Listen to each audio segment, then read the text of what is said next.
Humans must overcome a plethora of obstacles to survive as a species.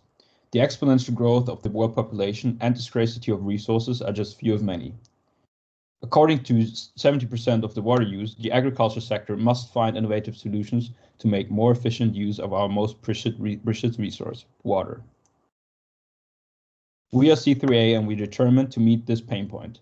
C3A wants to make Earth observation data comprehensible for end users in agriculture.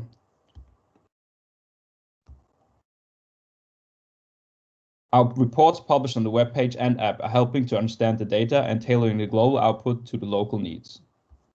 C3A thereby contributes to a more sustainable form of food production and helps governments to reach the Sustainable Development Goals. Using the VCW, we selected New South Wales as the most attractive market to enter. To pursue our entry strategy, however, we will require an investment of $300,000.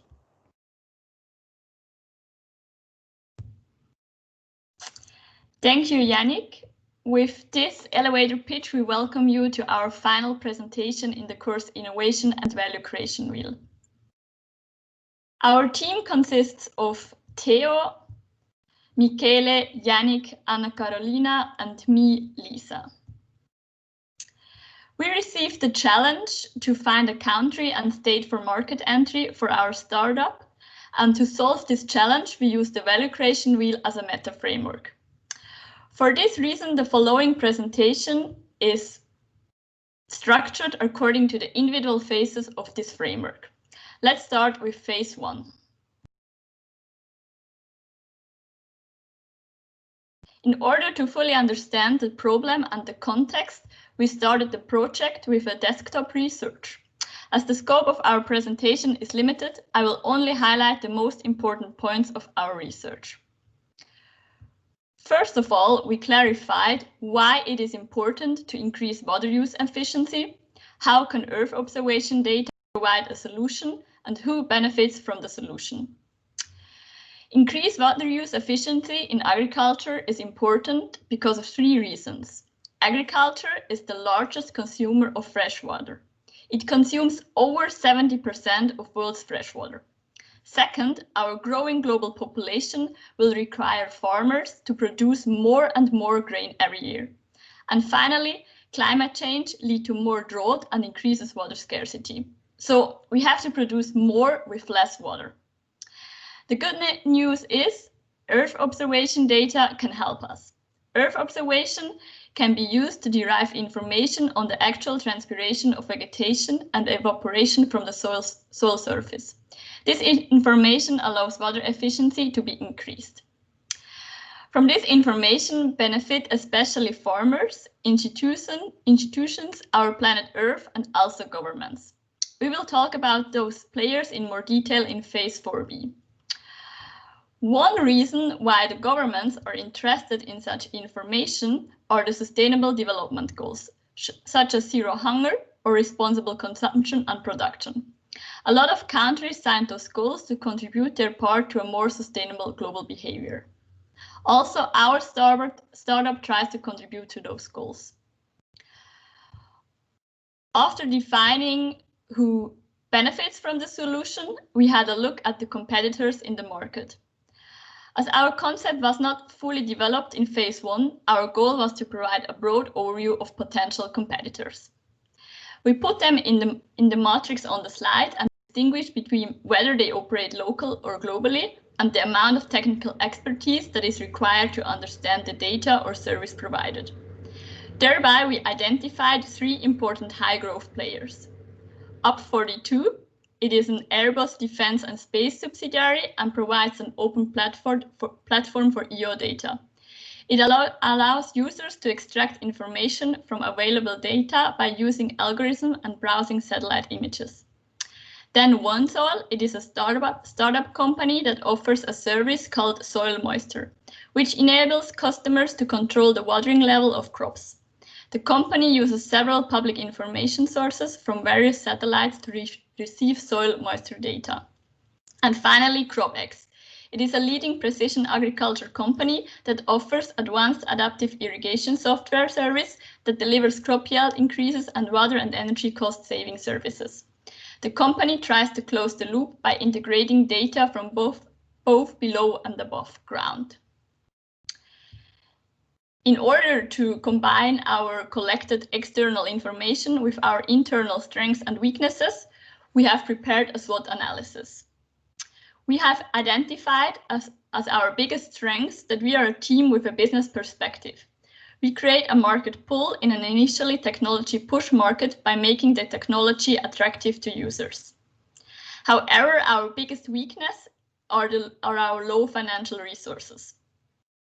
Next, our biggest opportunity is to tap into a market that is heavily subsidized. And finally, our biggest threat might be the low financial liquidity of small farmers that could limit the demand for our solution. Finally, at the end of phase 1, we defined the KPIs for the project. At the end of phase 1, we have created 4 categories so that we can evaluate our performance on a broad basis at the end of the project.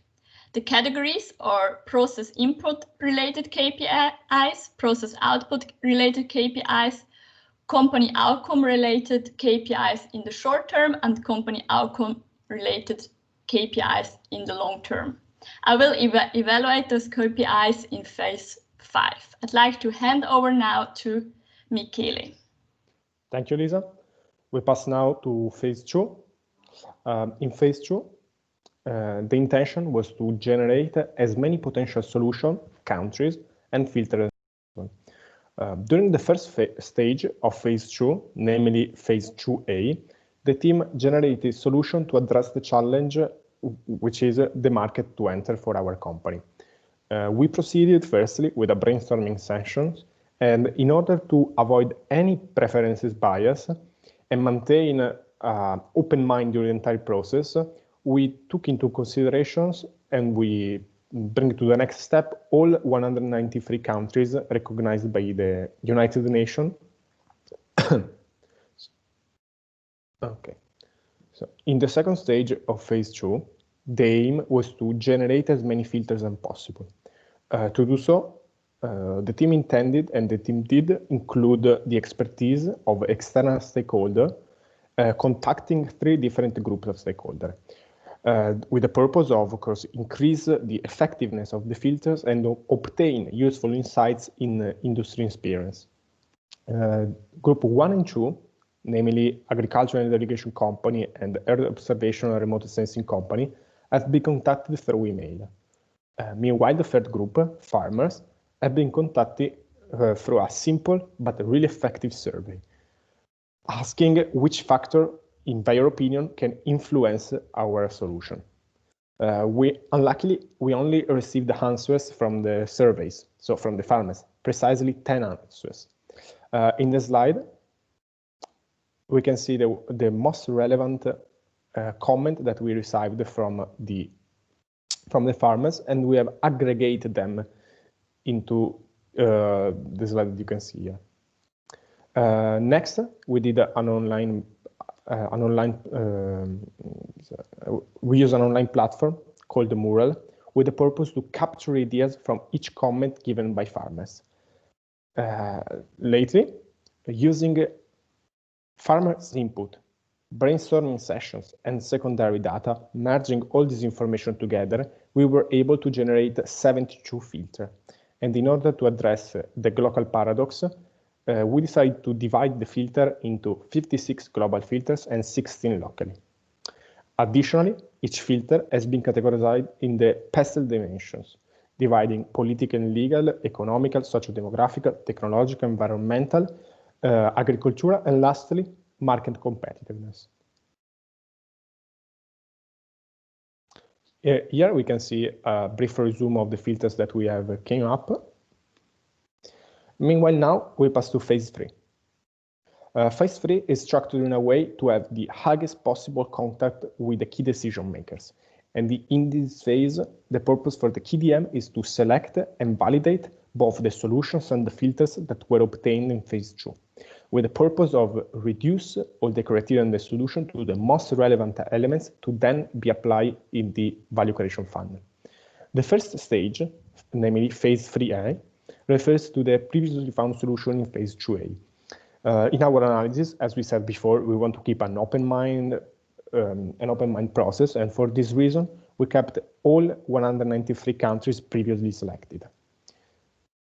Meanwhile, in phase 3B, we had to select key DMs, which in our case were all the 5 of us, had to select and see which filters were more important. To do so, we thought that the best way was the poker method. In this way, all the 5 of us and all the KDM could be democratic and equalitarian at the same time. Wow. How? Because each one of us, for each filter, had the possibility to vote for kill, review, multiply, or keep. And we applied this process for several times, largely reducing the filters, and at the end arriving into 21 global filters and 4 local filters, still spacing the whole pestle dimension previously mentioned. The criteria that we used into the poker method was when the key DM votes were above 3 in either the stage kill or keep, they have been respectively directly excluded or maintained for the next phase. We pass now to the last stage, which is phase 3C, in which we rank the filters. So we use a similar approach, really democratic, in which each one of us could give a score to the filters that lasted after phase 3B, with a score between 1 and 3. 1 is less relevant and and 3 is higher relevant. At the end, we computed the average score and ranked the filters accordingly, high, medium, or low relevancy. Here we can see one example. This instead is for local filters.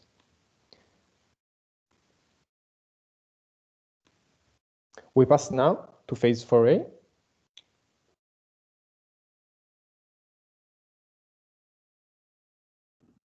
Thank you, Michele. So let's look at how we captured value in phase 4. Oops. So we used the value creation funnel to find the most attractive country to enter in. And as an input, we had the 193 countries recognized by the United Nations. And we used the 24 global filters that we selected among all the brainstorm filters, and we sorted them by relevancy. So most relevant filters were applied first and less relevant last. Our aim was to find the most attractive country, and as seen in the previous phase, we used filters from different aspects and perspectives to have a broader view on the picture. Applying the 24 filters in sequence gave us the result of Australia as the most attractive country to enter in. If we look at the multi-criteria decision analysis, we could justify this decision, as we see that Australia scored the highest score among all the countries, with a slight edge over France. So how did we do the multi-criteria decision analysis? We actually put a weight for each filter dependent on the relevancy that the KDMs defined before. So high relevancy filters had a weight of 3, and low relevancy filters a weight of 1, medium with a weight of 2. By doing so, we saw that the most 10 attractive countries are seen here on the slide. And as I said, Australia is indeed the most attractive country also regarding the multi-criteria decision analysis. Similar to the global funnel, we actually constructed a local funnel by using the 4 local filters that we selected in the previous phase. And we applied this funnel to all 8 states of Australia. So we were now not on a country level anymore, but rather on a state level. As a result, we received New South Wales after applying all 4 filters. If we look at the multi-criteria decision analysis, again, we see that New South Wales scored the highest score with 10 points, and now the difference is even a little bit higher, with a second runner-up is Western Australia with only 8 points. So phase 4A led to the result that we want to enter the market of New South Wales. The question now arises on how our startup can capture the value within this market. For this, let's analyze the agriculture sector in New South Wales in a little more detail. Indeed, we see that New South Wales is a highly attractive market with a very high average farm size.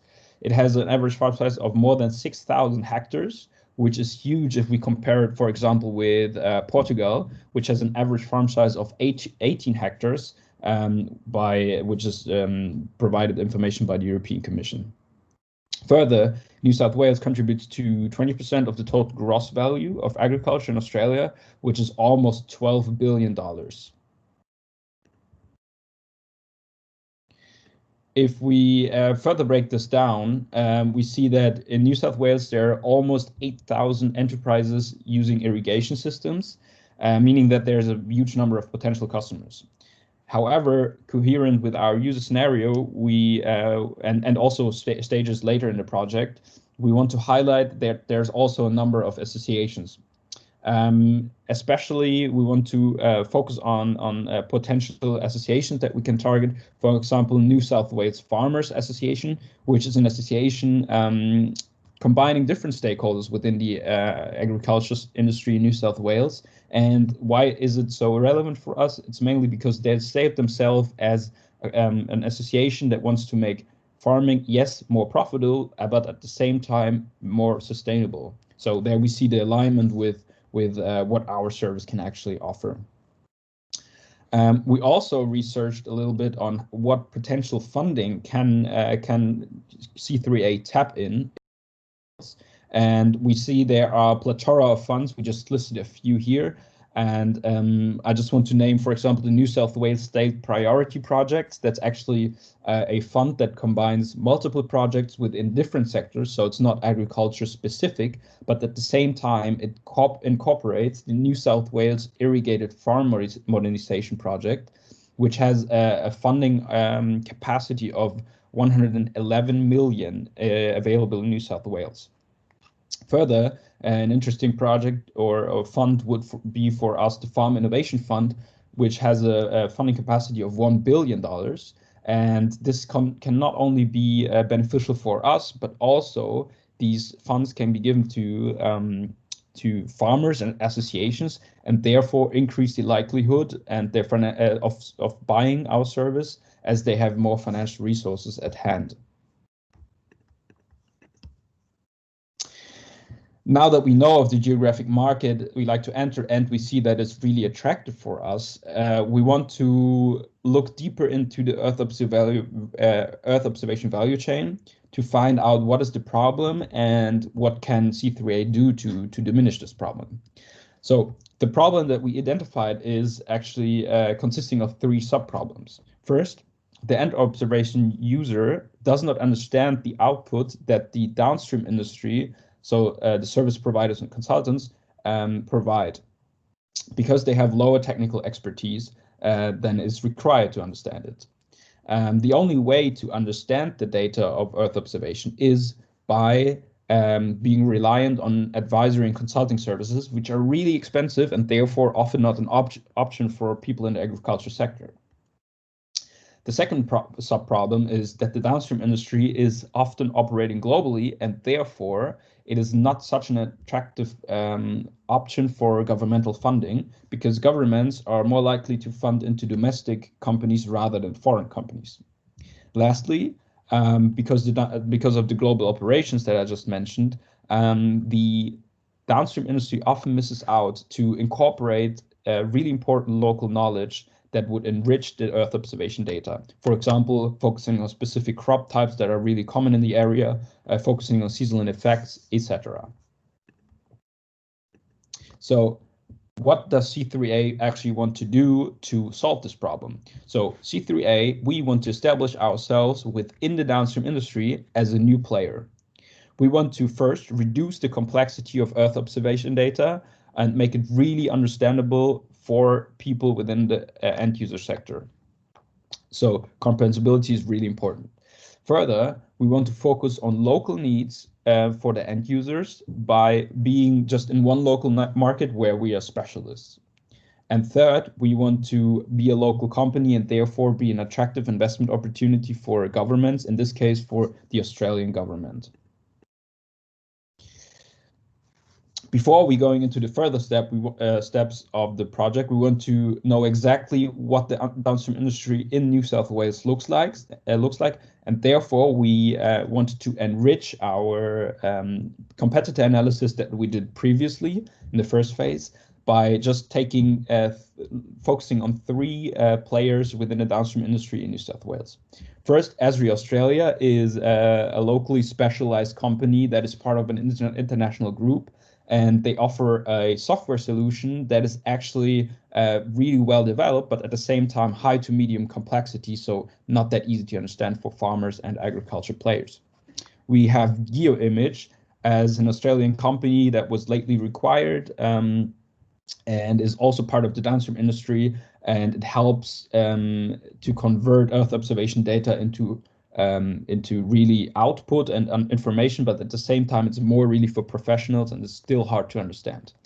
And then we have Spectrum, which is another kind of downstream industry player, as it's more a consulting service and it helps farmers to optimize the irrigation systems. And by the way, these three competitors that we see here, they actually helped us to build our conceptualization and further steps of the project. Now we want to look at the STP process. So actually, if we look at the end user segment, so the segment that we serve as a downstream industry player, we can differentiate four segments. First, agriculture consulting companies, so even companies that are reusing our information. Further, the agriculture associations, then farmers and governments. Consistent with our user scenario and also with our belief is that we focus on agriculture associations, but at the same time, we want to have a secondary customer segment, namely the farmers. You will see later why. So why do we primarily focus on associations? Associations are actually bundling the power and the requests of multiple individuals, so farmers and other parts of the agriculture sector. And they can often act as mediators, so they break the boundaries between technology and the lower comprehensibility of the people within the association. And at the same time, they have strong communication channels to the farmers, to the end users, and we can leverage on them. However, as we said, we want to have a direct connection to farmers as well, as you will see later. We want to position ourselves actually within the downstream industry as a local partner for companies, for end users in agriculture sector, and reduce the complexity for them to understand the service itself. If we look at the strategy canvas, by comparing our positioning with the current competition in New South Wales, so the three examples that we just shown 2 slides earlier, we see that there's actually a blue ocean open for us to tap in. We can tap into a blue ocean if we focus on 3 different aspects of our service. First, high comprehensibility of data. Second, knowledge about local needs and incorporating these local needs. And lastly, we found out that no competitor has a really clear price structure, so we can really shine on this aspect. We actually used the Scamper method to create a product or a service that meets this and allows us to tap into this blue ocean. So we looked at our benchmark company, DHI, and used Scamper to create our final prototype of C3A. Just to highlight a few things that we did, we modified the DHI benchmark by providing clear recommendation and understandable reports rather than just highly expertise reports. We adapted as we now focus more on the agriculture associations rather than on the farmers directly, and also we created a new pricing, as you'll see later, that was more clear for the end user. Lastly, we combined what DHI is doing with what other competitors are doing by creating a web page and an app at the same time, so not focusing on one thing only. In the end, using the Scamper, we constructed the following service concept that I will show you here. There are actually 3 reports available for the users. Review reports and Outlook reports will be available to associations. These are both reports built on low-res data and are handed out monthly. And the review reports give insight over the past month, and the outlook report what will happen with water use efficiency in the future month. Then farmers will also have the ability to get live reports by using the Irrigation 24 app. And the live reports are based on high-res data and at the same time on a 3 to 5 day cycle, so they can be considered as real time as possible with talking about satellites. I want to highlight here that there's another stakeholder involved in this process, and this is governments. We don't attract them directly, but they are actually subsidizing the association of the farmers, and that helps them to purchase our service.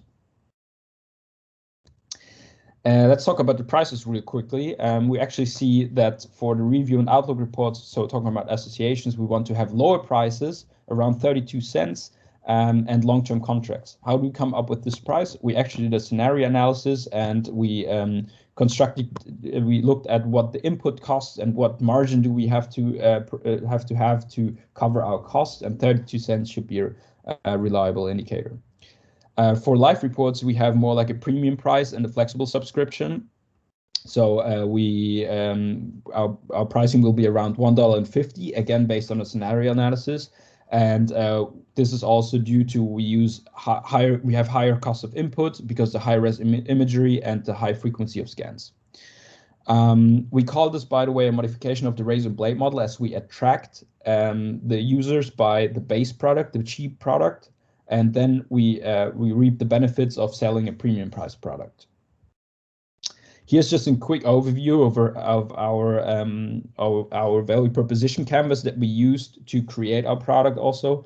And we see that we meet the different pains and gains by providing our online platforms. This is the online platforms and how they will look like. This is just a prototype, so you can see the web page with the review and outlook reports on the left-hand side, and you can see the live report on the right-hand side within the Irrigation 24 app. As a summary of this phase, actually the 7 P's of marketing can be seen as a good framework. I will just quickly go over it before I hand over to the next phase. So our product is we convert the satellite image into understandable information for associations and farmers. How do we promote? We actually go to events, farm visit farms, and we have our website and our app. Pricing will depend on the customer type. So we have the low price product with 32 cents and the high price product for $1.50. Then we will be definitely online, but at the same time, our C3A employees will be on site and they will talk to farmers directly. For this, we will need the key account managers. We will need remote sensing experts that help us convert the data into reliable output and understandable output. And we will have the UX designers to make all this technically smooth as possible. Our main processes is this translation of data into comprehensible information, but at the same time, it's really important for us to do good sales, good marketing, so really the business side of things. Further, our online interaction, customer relationship management, and customer support will be quite important processes as well. For our physical evidence, it can be said that we have a strong business management team. We will hire employees as quickly as possible with high expertise, and we will deliver a modern and really unique looking website and app. From here, I would like to give on to my colleague, Lisa. Okay, thank you, Yannick. No problem. So now I'm going to move forward with phase 5, so to consolidate value. Firstly, so we have here our 3 M's concerning manpower, as Yannick just said. Although we have a lot of expertise in the area of management, since we are all doing a master's in management, but we'll need 3 necessary employees where we are lacking that kind of expertise. So firstly, we need a key account manager that interacts locally with the farmers and associations, a remote sensing expert that helps us translate information, the data into information, and a UX designer that develops the app and our website. As for the minute, we elaborated a Gantt chart that represents the timing of the project steps divided by each area, such as project clarification, recruitment, marketing, implementation of the digital platform, and the evaluation of the outcomes. In terms of money, the market entry will require 7 key investments. So the cost for funding the company, the rent for a co-working space in New South Wales for 1 year, the development of the app and the website, investments into PR and marketing, and salaries for our employees for the first 6 months. So for these investments, we were looking for a funding of 300,000 euros in return for 10% equity. So now I will present to you quickly the business model canvas. So we kind of already discussed these ideas, but just to put all together, this acts as a summary of our business idea. So firstly, we have our value proposition. That is to help agricultural associations and farmers to improve their water efficient use by tailoring down the earth observation needs to information to local needs. Regarding our target, as mentioned before, we will have 2 targets. So our primary segment, that is agricultural associations, and the secondary segment, that is the member farmers of associations. Our business model is based on the razor and blade model. Therefore, our startup captures 2 revenue streams. The razor, that is historical and outlook reports that are purchased by the associations. And our blade, that is the purchase of our subscription by the farmers, and which gives access to live reports on our Irrigation 24 app. This will be, of course, the more expensive information that we have. So with the business model canvas, we have reached the very end of the value creation wheel, which is why now I want to evaluate our KPIs and give an outlook of the actual market entry.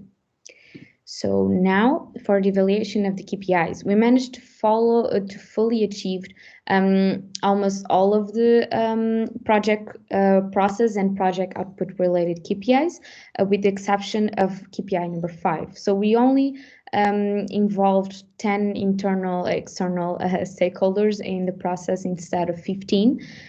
This is because most of the stakeholders did not reply to our initial email.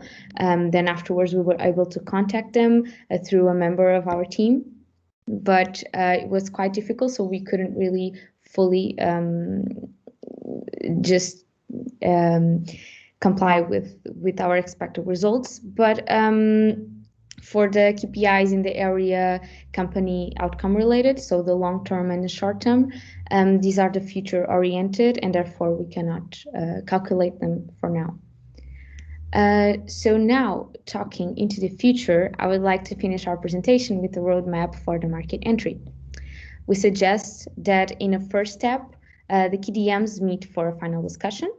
Afterwards, a detailed budget and a business plan should be drawn up. Then searching for funding and further investments that should be used to recruit the relevant staff, set up an office in New South Wales, and build relevant local partnerships.